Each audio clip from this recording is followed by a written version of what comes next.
Hello guys, कैसे हैं आप लोग। उम्मीद है आप लोग फिट होंगे, ज़बरदस्त होंगे, मज़े में होंगे, बढ़िया होंगे और बढ़िया तरीके से हमारे रिएक्शंस को एंजॉय मेरा कर नाम रहे है होंगे तला। इसमें मौसिन तो गाइस गाइस, रमन और सागर श्री कृष्णा एपिसोड नंबर 138 का पार्ट नंबर वह लेकर आ चुके हैं जो गाइस। गाइस लास्ट एपिसोड थी वो बहुत ही इंटरेस्टिंग, अमेजिंग और कमाल की थी। बात अगर एपिसोड की आ ही गई है तो बात करता चलूँ कि हमें इस एपिसोड में पौंड्रक का वध देखने को मिला, एक तप सुदर्शन का प्रयोग हुआ और उसके बाद हमें काशीराज के पुत्र की एंट्री भी देखने को मिली और उसका वध भी देखने को मिला। और देन दूसरी बार सुदर्शन का प्रयोग हुआ और पहली बार हमने कृष्णा जी को सुदर्शन से इतनी लंबी टॉक करते हुए देखा बिल्कुल है। गाइस। तो गाइस, अब देखना ये है कि वो चैप्टर ख़त्म हो चुका है या कुछ आगे कोई न्यू चैप्टर स्टार्ट होने जा रहा है। तो बिना देर की चलते वीडियो की तरफ देते हैं रिएक्शन।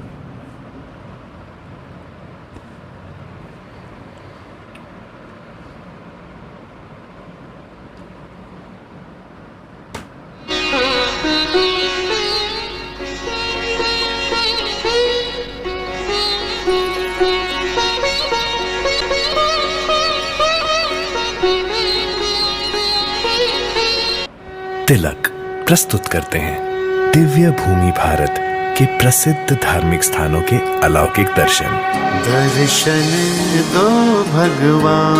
दर्शन दो भगवान केवल तिलक पर।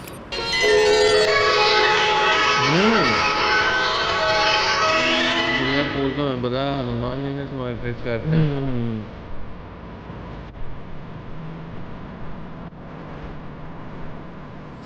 बोलना भाई तो पौंड्रक का है।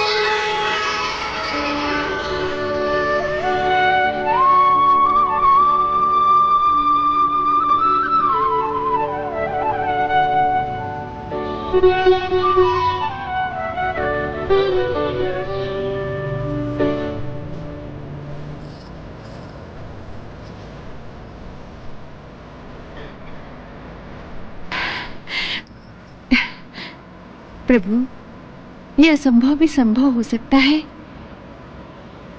कि सूर्य सृष्टि के नियम अनुसार हर सवेरे उगने और संसार को उजाला देने का अपना कर्तव्य भूल जाए।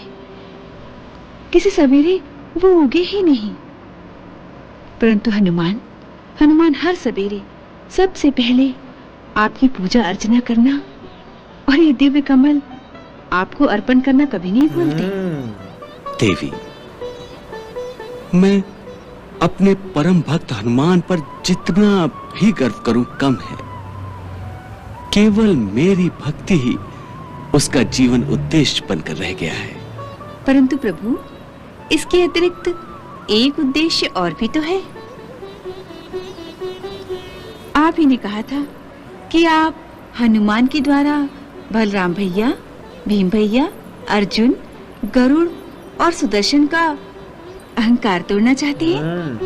हाँ देवी, मैंने कहा था कि अहंकार किसी भी योद्धा का दुश्मन होता है और मैं मेरे अपनों के इस दुश्मन को नष्ट करना चाहता हूं। जब तक ऊंट रेगिस्तान से निकल किसी पहाड़ के नीचे नहीं आ जाता, तब तक वो अपने आप को संसार का सबसे ऊंचा प्राणी समझता है। इसीलिए मैं भीम भैया को उनके अहंकार के मरुस्थल से निकालकर उस पहाड़ तक पहुंचाना चाहता हूं जिसका नाम हनुमान है। हाय हाय हाय। भीम भैया का अहंकार तोड़ने के लिए उन्हें आप गंधमादन पर्वत पर हनुमान के समीप भेज रहे हैं। हाँ देवी, मैंने दिव्य कमलों को पहले द्रौपदी के पास भेजा था, फिर द्रौपदी के अनुरोध पर भीम भैया उन कमलों को प्राप्त करने के लिए आकाश पाताल एक करके उन कमलों के सरोवर की ओर बड़ी तेजी से बढ़ रहे हैं। वही फूल लेने आ रही।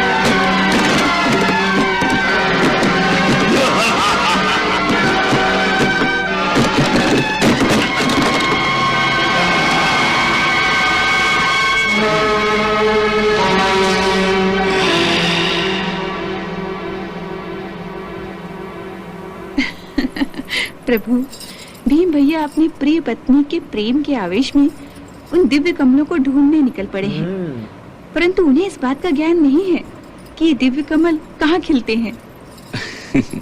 देवी, इस समय उन दिव्य कमलों की सुगंध ही भीम भैया को उस सरोवर की ओर खींच रही है और हर पग पर उनका मार्गदर्शन कर रही है।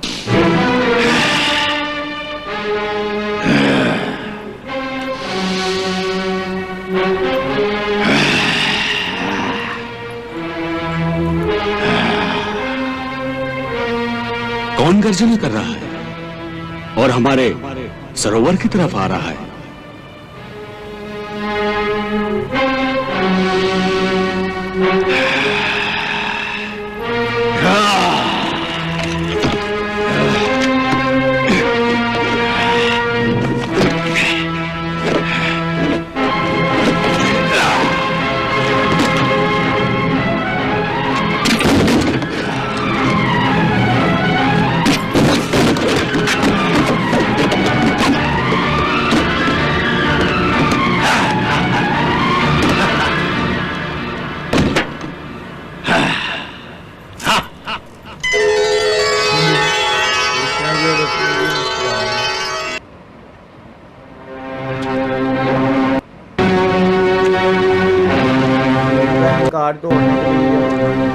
कोई मनुष्य सरोवर की ओर आ रहा है स्वामी। मनुष्य? तो कदाचित अज्ञानी होगा वो। अवश्य, वरना यक्षलोक के इस सरोवर की ओर आने का दुस्साहस कोई कैसे कर सकता है? तो जाओ उस अनजान मनुष्य से नम्रता से कहो कि इस पर्वत पर तुम्हारा कोई स्थान नहीं है, इसलिए तुम शीघ्र यहां से लौट जाओ। जाओ। यदि उसने हमारे आदेश का पालन नहीं किया तो उसे बलपूर्वक रोक दो। फिर भी उसने आदेश का उल्लंघन किया तो उसका वध कर दो। जाओ। जो आज्ञा स्वामी। जो आज्ञा स्वामी।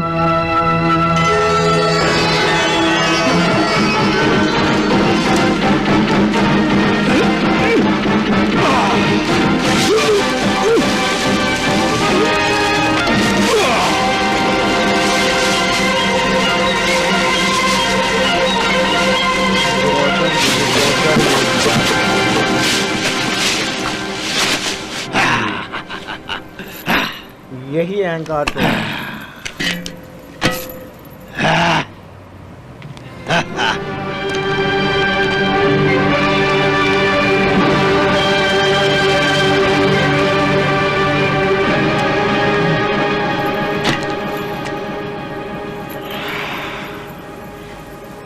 सारा वातावरण इन्हीं कमल के फूलों की सुगंध से मदमस्त है। इसका अर्थ है वो सरोवर यहीं कहीं है। चलो देखते हैं।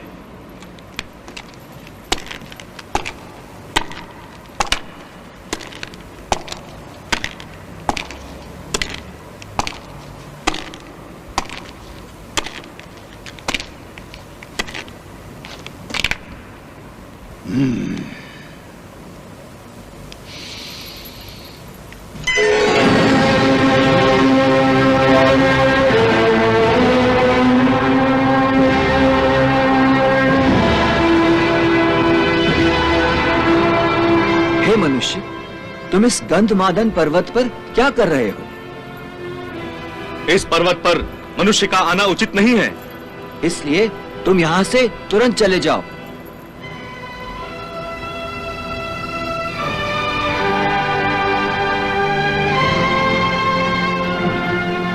ये सुगंध कहां से आ रही है? ओह, तो तुम्हें दिव्य कमलों की सुगंध यहां तक खींच लाई है। हमारे यक्षलोक के सरोवर से आ रही है ये सुगंध। अच्छा, कमल के इन्हीं फूलों के लिए मैं इस पर्वत पर आया हूं। कुछ फूल लेकर मैं यहां से चला जाऊंगा। आप मेरा मार्ग छोड़िए। तुम दिव्य कमलों को नहीं ले जा सकते। क्यों? क्यों नहीं ले जा सकता? क्योंकि मनुष्य का उन पुष्पों पर कोई अधिकार नहीं है। उन पुष्पों पर केवल यक्षलोक का अधिकार है। इस सृष्टि में जो भी फूल खिलते हैं उन पर किसी एक का अधिकार कैसे हो सकता है? ये तो प्रभु का आविष्कार है। और इस पर हर एक का अधिकार है। इस पर्वत का निर्माण तो यक्षों ने नहीं किया, फिर इन कमलों पर, इस दिव्य सरोवर पर यक्षों का अधिकार कैसे हो सकता है? मैं इन फूलों के लिए आया हूं और इन्हें लेकर ही जाऊंगा। हे मनुष्य, तुम्हारी इन बातों से अहंकार की गंध आ रही है। तुम मुझे चुनौती दे रहे हो। कदाचित तुम्हें इस बात का ज्ञान नहीं है कि मैं संसार का सबसे बलवान पुरुष हूं। हे मनुष्य, हम तुम्हें चेतावनी देते हैं, तुमने अगर सरोवर की ओर जाने का प्रयास किया तो हम तुम्हें जीवित नहीं छोड़ेंगे। तुम्हारी भलाई इसी में है कि तुम यहीं से वापस लौट जाओ। मैं लौट जाऊंगा, मगर खाली हाथ नहीं।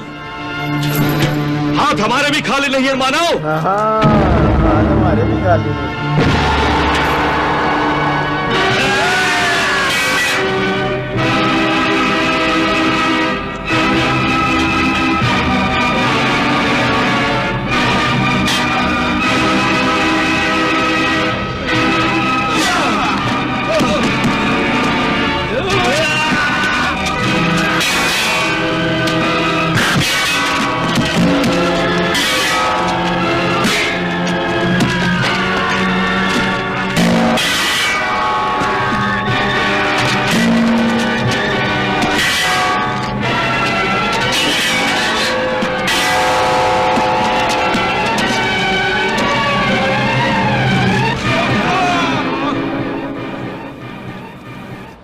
तो गाइस यहाँ ख़त्म हुआ ये पार्ट एक। मतलब कि कृष्णा जी ने ना कुछ पार्ट्स या एपिसोड पहले कहा था कि मैंने अर्जुन, भीम और भी कई अपने करीबी एक शॉकिंग नाम भी लिया जो आपने एक दफ़ा दोबारा तब रिपीट भी किया कि मुझे उनका भी अहंकार तो होना, जिसका नाम सुदर्शन है। सुदर्शन हाँ, का नाम पता नहीं क्यों लिया गया, सुदर्शन का नाम क्यों लिया गया कमेंट सेक्शन में ही और सुदर्शन का अहंकार किस तरह तोड़ेंगे। मतलब सुदर्शन तो एक चक्कर है। और उसके बाद मोहसिन भाई आप तलहा भी, सॉरी मैं आपको इंटरप्ट कर रहा हूँ, आप इस बात को नोट करें कि जो ये पुष्प जो हनुमान जी कृष्ण जी को समर्पित करते हैं, हाँ, इन पुष्पों के थ्रू कृष्ण जी कितनों का कल्याण कर आप देखो पौंड्रक के साथ भी जब उसका बुरा टाइम स्टार्ट हुआ है तो ये इन्हीं जो थे पुष्प उनसे ही हुआ था। और अब भीम का अहंकार तोड़ने के लिए भी कृष्णा जी यही पुष्प इस्तेमाल कर रहे हैं। हालांकि उन्होंने देखो साफ साफ कहा है कि इस पुष्प पर मनुष्य का कोई अधिकार नहीं है, ठीक है। तो ये देवी देवताओं के अधिकार में आते हैं, ये उनके पुष्प हैं। लेकिन वो कहते हैं कि मैं लेने आऊँ, मैं लेके जाऊँगा, मेरा मार्ग छोड़ो, नहीं तो तुम अभी जानते नहीं मैं इस सृष्टि का सबसे सर्वश्रेष्ठ बलशाली बलवान वो पुरुष हूँ। तो गाइज अब किस तरह मतलब कि अब जाहिर बात है उन्होंने हनुमान जी से ही ये कार्य करवाने और अहंकार तुड़वाना है। ये तो हमने सुना भी, देखा भी ना कि भीम किस तरह जो अभी जो उनका प्रिय उनको चित्कार है, तो इनका एंड पे इनका मुकाबला इनकी बेट हनुमान जी से। और तो अब देखना ये है कि हनुमान जी किस प्रकार जो भीम है उसका अहंकार तोड़ेंगे और बाकी जितने मनुष्यों का नाम लिया उनका अहंकार भी टूटता हुआ देखना। हमें आने वाले पार्ट में अब देखने को मिलने वाला ना गाइस। तो मिलते हैं next part. Love you India.